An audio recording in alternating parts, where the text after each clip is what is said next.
On Christmas Day, we visited one of his three sisters, female 32, female 29, and female 30, houses when a computer problem arose. His other two sisters were present at his parents' house. When we returned from fixing the computer problem, we both knew something was off when his mother proceeded to choke slam a Christmas tree the second we walked through the door. She's unmedicated, manic bipolar. So my boyfriend left me at home and went to another one of his sister's houses to try and figure out what happened while we were gone. He had to get her drunk to get the honest truth out of her. She revealed that his parents and two of his sisters were having a secret meeting because we had left. In the secret meeting, they all gathered around and proceeded to admit that they secretly hate our guts, particularly hating me. His parents called us ungrateful leeches when they have outright refused our attempts to pay them rent. They organized for my BF's two brother-in-laws to physically throw us out of the house and burn our stuff afterwards on Friday, while they disowned my BF and told him to never speak to them again. So why, you might ask? Well, it's because we renovated our bedroom with permission, took out the old carpet, replaced it with laminate, and added a fridge for drinks and homemade dog food for our 15-year-old dog with no teeth. This apparently sparked his mother to believe we were out to get her, and she has started to listen to us through the wall by placing a cup on the wall between our rooms. On top of this, she is moving bananas around the kitchen and believes I am purposely doing it to make her mad. I am not moving the bananas. She is upset that she's been trying to cause problems between us and has failed thus far. Some examples are pulling dishes I put in the dishwasher back out of the dishwasher to yell at my BF about how lazy I am and how I can't clean up after myself, sticking my BF's mail in pans of bacon grease and saying I did it, purposely using the washing machine all day on my days off to prevent me from doing laundry, turning on the stove after I'm done cooking to make it look like I left it on, and other examples. We didn't realize she was doing this until we were told about it, as we both thought we were collectively going crazy. His dad is mad at him for not working on the dump trucks anymore, even though they have agreed that he can no longer participate due to being partially disabled. One of his sisters doesn't have a problem with him, but while he was getting this information from her, she admitted that she doesn't like me because I play video games and am quiet. But even if we got along, his parents stated that if anyone lets me on their property, they will be cut from the will. So she would let my BF stay on her couch until he finds an apartment, but I am not welcome due to the stipulation in the will. When this came out, it was devastating to hear that the whole time his family, who were pretending to be nice, secretly hated our guts collectively. His mental health has taken a severe hit from this news, and we have decided to separate temporarily so I can go back across the country while he couch surfs on one of his sister's couches. He also admitted that his mental health can't handle all of this at once, and he wants to have low contact. We will talk in March about maybe getting back together or breaking up completely. I just don't know what to do as the silence is ending the life of me. It's been 3 days since I arrived at my parents' house. I don't know how I'm going to cope with the anxiety of being away from him. I don't know how to deal with the stress of this whole situation. There's looming anxiety that someone else is going to swoop in and steal him away, or that he's just going to ghost me completely. There's also this looming dread that his one sister, who he will be staying with, has offered to let him build a tiny home on her property.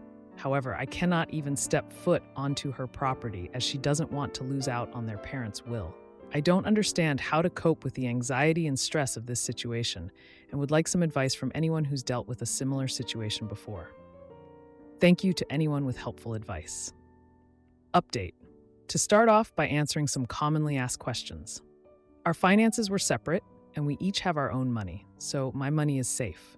Yes, we both have, or at least had, as I had to quit to move across the country, full-time jobs, 40 to 60 hours a week. No, we are not jobless hobos who sit around doing nothing all day. See point above. He has the 15-year-old dog as it was his dog long before we met.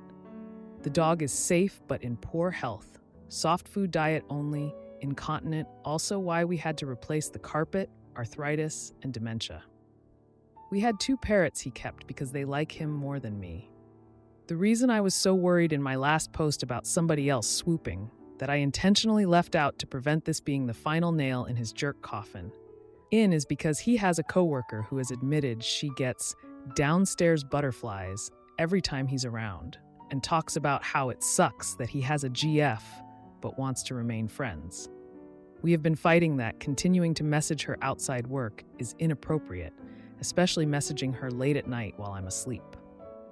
So she has the opportunity to sleep with him now that he's single. I spoke to him yesterday night after reading all of your advice and was blown away by what he told me. This was apparently never a break, and he wanted to fully break up with me, but let me believe that we would make arrangements in 3 months for me to return if possible. He also called me crazy for actually believing this is a break.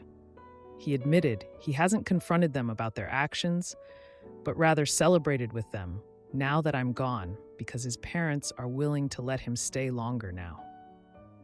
Now I understand that he just wanted me gone to please his family so he could continue living rent-free while leaving me hanging as a backup in case nothing better comes along for him. Thank you for all the comments and advice you guys left on my last post. You guys helped me see the writing on the wall and confront the situation at hand. I see now he was going to let me put my life on pause and be a backup if things don't go his way. Well, I guess that's 4 years down the drain. Oh well, at least it's not 5. TLDR 2. He officially broke up with me and called me crazy for believing this is a break. He just wanted me to wait around for 3 months just in case nothing better came along. His parents celebrated me leaving and told him he can continue to stay now that I'm out of the picture. The animals are safe, 15-year-old dog and 2 parrots. We're officially over, and I'm not going to wait around as someone's backup. Edit, we both have full-time jobs and plenty of savings, so much so that he tried to buy a house a couple of months ago, but was denied due to his ankle surgery being a workman's comp case. It appears he didn't work during the time he was off, because workman's comp is classified as an insurance payout. I don't know how to cope with my current situation and need some advice. For context, my boyfriend BF and I live with his parents. He moved back home after somebody was stabbed to death at the front door of the apartment my BF was living in at the time. Side note, we met online and were in a long-distance relationship before I moved in with his parents. 46F, male 48 blessing. His parents have constantly told him and me that they want him to save up for a house and don't want him leaving if he has to rent. They've refused to take any money we try to give them for rent. I've been living with them for about 3 years as they were more than happy to let me stay, or at least so they said.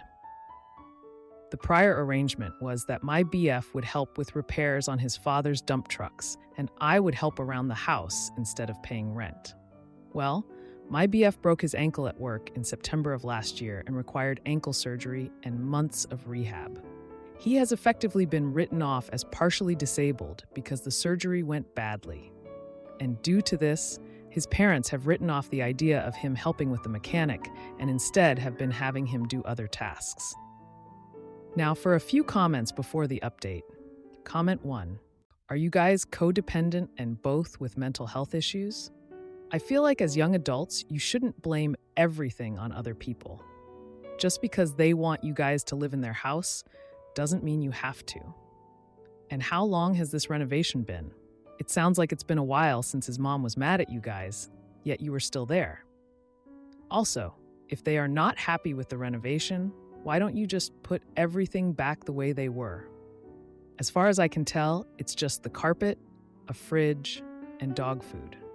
And why do you need to move back home and he moving to another sister's home if you get kicked out? You guys could have rented a place together. I just feel like everything you described indicates you guys are very passive. Comment 2. That's insane that they actually went to the point of gaslighting him and talking about your faults. He could have come with you, or the 2 of you could have your own place there. But really, it looks like you have time to start therapy, gain some self-confidence, and learn how to function without contact. He's making choices here, and it seems he isn't choosing you if he's not in touch. Now for the update. Hey Reddit, back again with another update on the chaos that is my life right now. I've been trying to process everything that's happened since my last post, and let me tell you, it's been a roller coaster. First off, I need to clear up some things about my ex-boyfriend's injury. When he broke his ankle, it wasn't just a simple break. It was a nasty one that required surgery and a long recovery. He was off work for months, and even though he's back now, he's not the same. He can't do the heavy lifting or the long hours on his feet that he used to. His dad, who's always been tough on him, just doesn't get it. He still expects my ex to work on those dump trucks like nothing ever happened. It's like he thinks the injury was just an excuse to be lazy, which couldn't be further from the truth. Now, onto the juicy stuff. Remember how I mentioned my ex's coworker, the one with the downstairs butterflies? Well, it turns out she's been a bigger problem than I thought. After I moved out, she wasted no time making her move. My ex's sister, the one who's been somewhat on our side, let it slip that this coworker has been over to their house almost every day since I left. And get this, she's been bringing homemade meals and desserts, trying to cozy up to his parents. It's like she's trying to replace me or something. But here's the real kicker. My ex's parents, who have been nothing but cruel to me, are eating it up. They're praising her cooking, laughing at her jokes, and basically treating her like the daughter they never had. It's like they've completely forgotten how they treated me. And it's infuriating. They're acting like I never spent years of my life helping them out. Never mind the fact that I was the one who actually lived with them and took care of their home. And as for my ex, he's been no help at all. He's just letting it all happen. I thought maybe he'd stand up for me, or at least have the decency to tell me what was going on, but no. He's just going along with it, probably enjoying the attention and the free food. It's like our relationship meant nothing to him. But wait, there's more. Remember the secret meeting his family had? Well, I found out that wasn't the first one. They've been having these meetings for months, talking about me behind my back, plotting ways to get rid of me. It's like they've been on a mission to break us up, and now that they've succeeded, they're just moving on to their next target. It's been a tough few days, to say the least. I've been trying to keep busy, to not think about everything that's happened. But it's hard. I keep replaying everything in my head, wondering if there was something I could have done differently, some way I could have made them see that I wasn't the enemy. But at the end of the day, I have to remind myself that this isn't my fault. I did everything I could to be a good partner, to be a part of their family. It's not my fault that they couldn't see that they chose to believe their own twisted version of reality.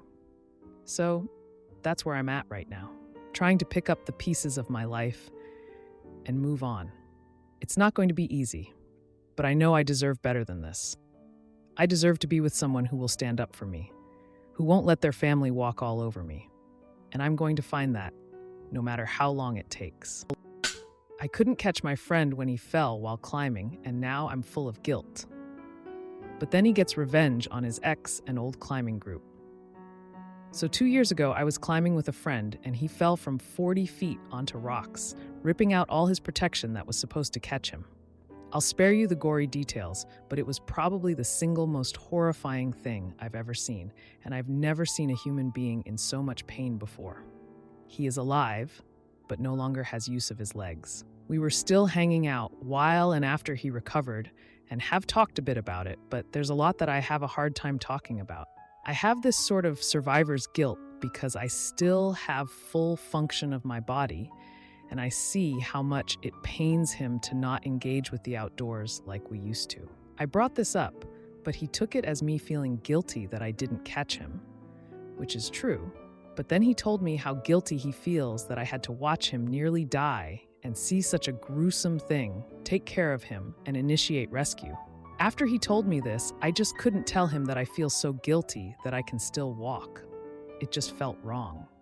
This year, I had a stint of many months where I would have flashbacks every day of the event. It was usually alone when it happened, but sometimes we would be hanging out, and then all of a sudden, images and sounds of his face contorted in agony, screaming at the sky for help, would come into my mind when he was just sitting there normally right in front of me. It began to get really hard to see him because these flashbacks are really scary. I started to avoid him because it's really hard for me to go back there. I think he thinks we haven't been hanging out because he can't do the things he used to.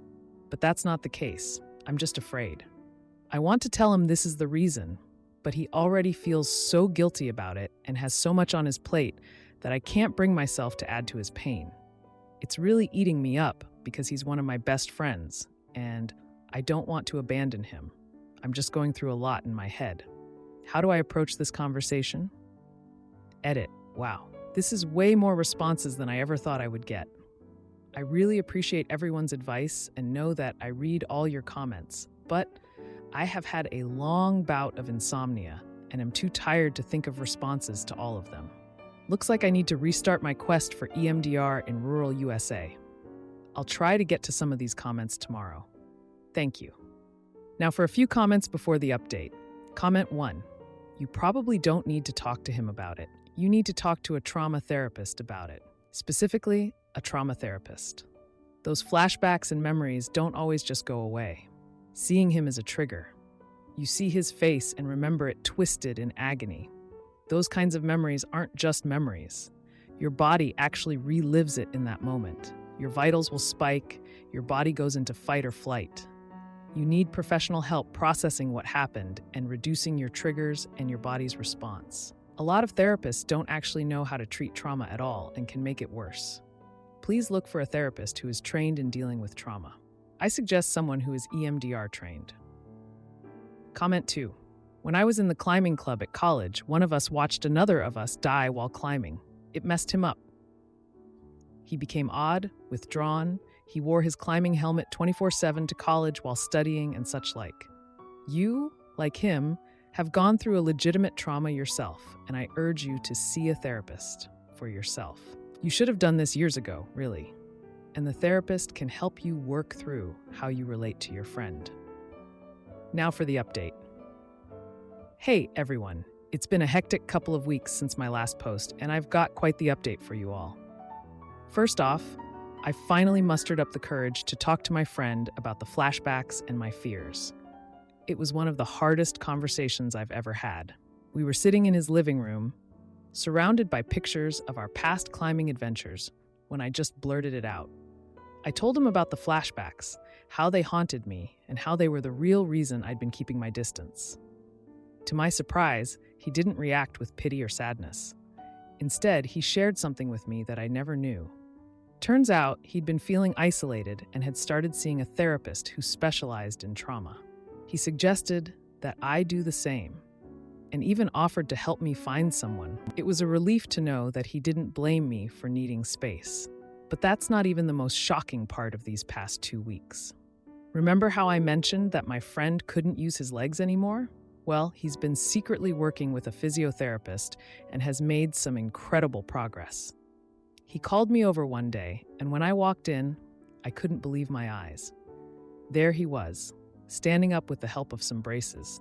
It wasn't perfect, but it was a start. I was so proud of him, and it gave me hope that maybe things could get better for both of us. Now, onto the juicy stuff. My friend's ex, who dumped him after the accident because she couldn't deal with the stress, tried to slither her way back into his life. She showed up at his place unannounced, all tears and apologies, saying she made a huge mistake. But my friend, he's changed a lot since the accident. He's become stronger, more resilient. He told her that he's moved on and that he's focusing on his recovery and his real friends. It was a moment of triumph, seeing him stand up for himself like that. And then there was the confrontation with our old climbing group. They'd been avoiding us since the accident, probably out of guilt or awkwardness. But we ran into them at a local outdoor gear shop. It was tense, to say the least. They tried to act like nothing had happened, but my friend called them out. He told them how their abandonment hurt us both, how we needed our friends the most during that time. Some of them looked ashamed, others defensive, but it cleared the air. We left the shop with a sense of closure, even if things would never be the same with them. But the real kicker, the thing that's got me still reeling, is what happened with the climbing gear company. After the accident, we'd sent the faulty gear back to the manufacturer, but never heard anything. Well, just a few days ago, we got a letter. The company had done a full investigation and found a defect in the gear that caused my friend's fall.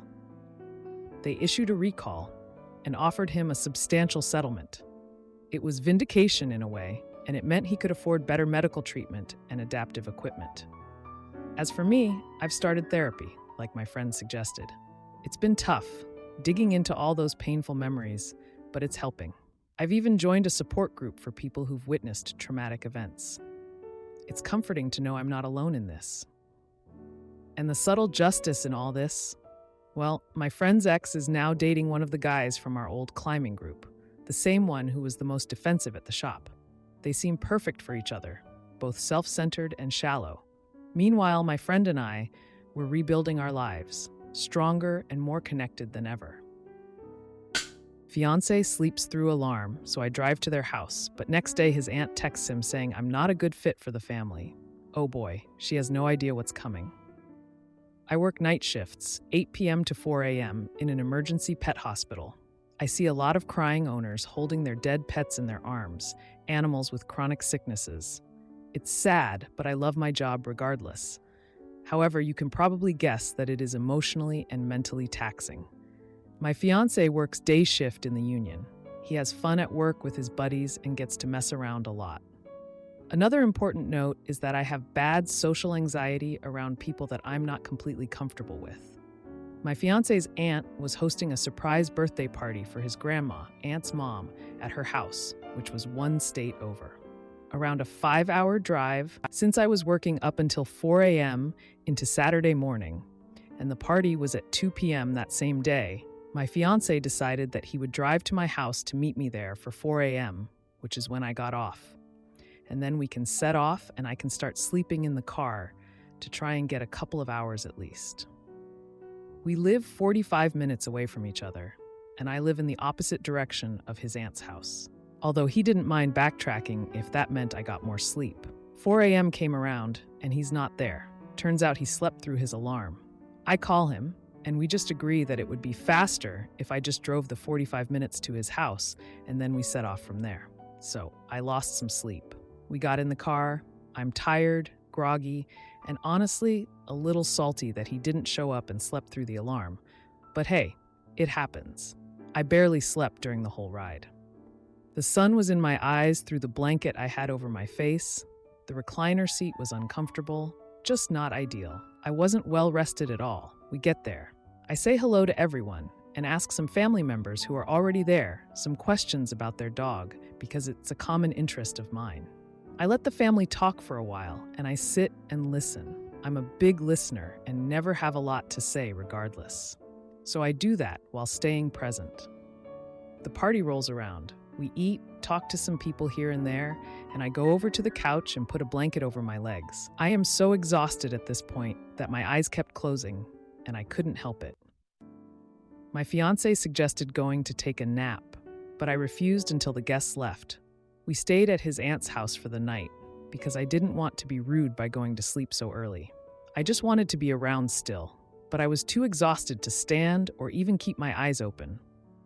I asked his aunt for a cup of tea at some point, and we exchanged some words about how good it is.